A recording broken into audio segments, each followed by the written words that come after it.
Ju përshëndes. Kush prej jush do të dëshironte që të dinte ditën eksakte se kur do të largohemi nga ky jetë? Ka shumë njerëz që dëshirojnë, kanë dëshirë që të dinë eksaktësisht sepse duan që të përgatiten, të tjerë sepse janë kurioz, kurse të tjerë akoma nuk duan t'ja dinë fare. Megjithatë, unë do t'ju tregoj një nga historitë më të çuditshme që është e dokumentuar e një shkencëtari i cili llogariti ditën eksakte se kur do të largohej nga ky jetë. Ndiqeni me kujdes dhe kush është rastisht nëse nuk e keni bërë ende, lidhuni me këtë faqe që të shihemi sërish dhe faleminderit që jemi për bashkë. Bëhet fjalë për një matematikan francez, quhej Abraham de Moivre. Abraham de Moivre ishte një studiues i madh, fillimisht në shkollë ishte yll dhe në fakt ai me kalimin e kohës, sepse ndonse disa nga shokët e tij e cilësonin si një jo të çmendur, por ndryshe nga ata, ai kishte pak shok. Megjithatë, kishte diçka më tepër nga të tjerë dhe ju e dini shumë mirë që kush është ndryshe nga të tjerët klasifikohet ndryshe. Në fakt, ky ishte shkaku që ai s'kishte shumë shok.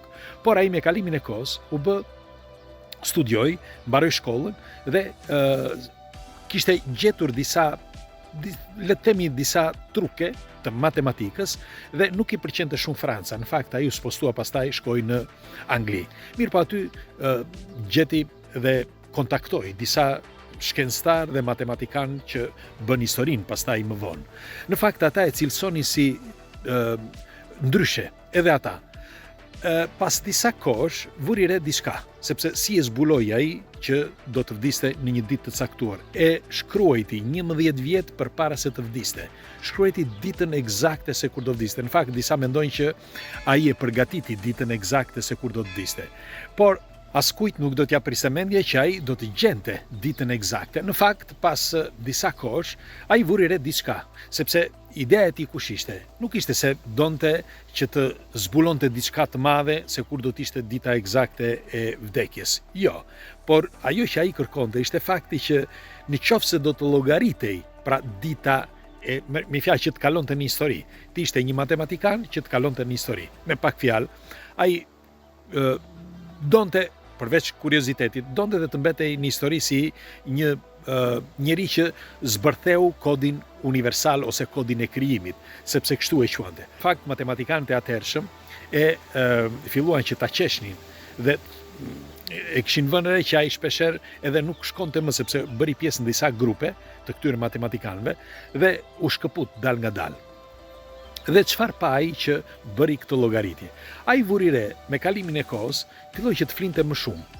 E keni parasysh që kur kalon një kohë të caktuar, pas moshës 40 vjeç, trupi është ndryshe. Disa thonë që është mosha e dytë, të tjerë thonë që fillon pastaj degradimi. Dhe Abraham mendonte që nuk është kështu, por është fillimi i degradimit të trupit që dal nga dal pastaj vjen dita e vdekjes. Dhe ai donte të llogariste pikërisht këtë. Pra, kur do t'ishte eksaktësisht ajo ditë. Dhe çfarë bëri? Bëri një llogaritje. Me kalimin e ditëve dhe javëve dhe muajve, vuri re që trupi i tij flinte 5 minuta më shumë, 10 minuta më shumë dhe derisa arriti 15 minuta. Nga momenti që arriti që të flinte 15 minuta, jo sepse ai e dëshironte këtë. Ishte normal, një cikël normal i trupit, pra i mendjes së tij dhe i trupit. Dhe ai çfarë bëri? Bëri një llogaritje, pra ajo 15 minuta që ai pa nga momenti që filloi të flinte 15 minuta më shumë, atë llogaritje ai e bëri në vite.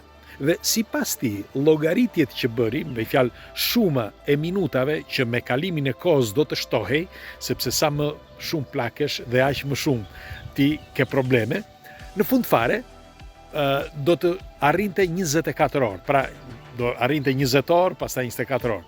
Dhe ky ishte, sipas tij, llogaritja që bëri që kur të arrinte 24 orë, ai do të, me fjalë fjetja, ai do të ishte dita e vdekjes. Në fakt, ai llogaritjet që bëri me minutat, ndër vite, bëri një llogaritje totale dhe për të ishte data 27 nëntor i vitit 1754. Përpara se ai të vdiste, këto dokumenta dhe këtë datë e pan edhe shokët e tij. Është e dokumentuar. Me një fjalë, të gjithë menduan që është i çmendur. Por kur erdhi dita dhe që ai vdiq, që të gjithë shkuan tek vendi ku jetonte, sepse mendonin, pa dyshim thanë, ka përdorur diçka, ka përdorur ndonjë solucion që bëri vdekjen për t'u bëri famshëm. Mirë po nuk gjetën asgjë.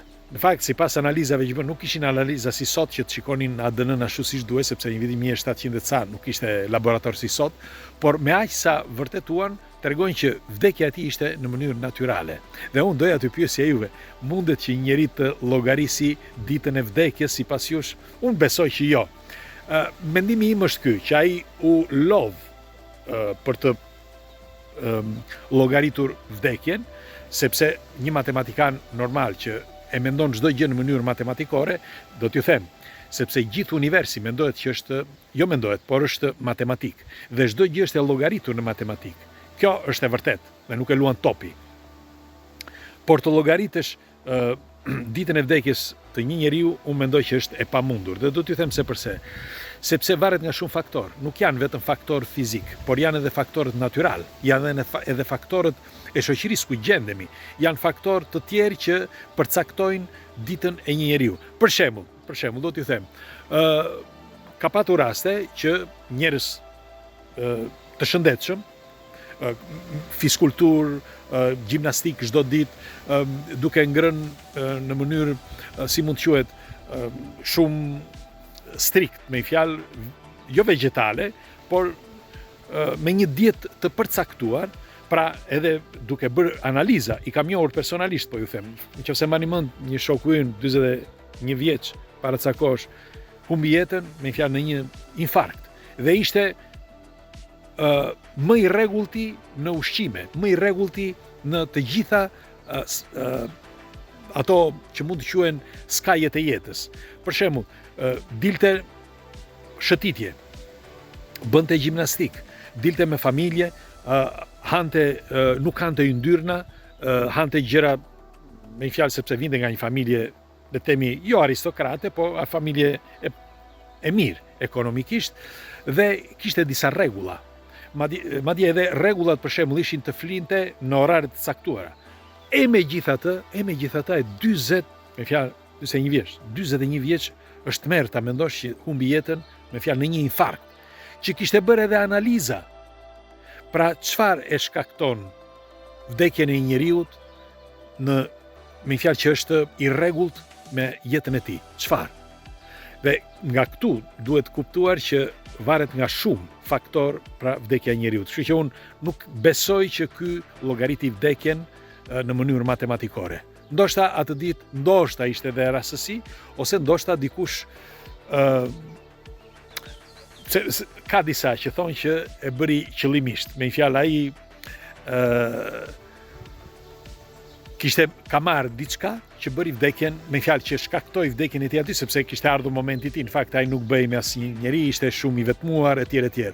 Dhe ka disa, bile edhe shkencëtar të atyre kohrave, që janë të bindur që ai e krijoi pra vdekjen e tij. Megjithatë, është shkencëtari më i diskutueshëm i të gjitha kohrave për sa i përket vdekjes së njeriu, sepse sidoqoftë ai hyri në histori dhe ende sot e vlerësojnë si një njeri jo vetëm të aftë në matematik, por edhe tregohet që kishte diçka që ai kishte zbuluar pra për llogaritje matematikore të vdekjes së njeriu. E përsërisë një herë, ai u bazua në vdekjen qelizore dhe të jetës së njeriu në përgjithësi. Pra jo eksakte siç mund të mendoj dikush që jeta jonë është e shkruar nga Zoti. Megjithatë, ju çfarë mendimi keni? Dhe tjetra, do të dëshironi ju që të dini ditën eksakte, unë jo. Hajde, kalofshi bukur, ditë mbar.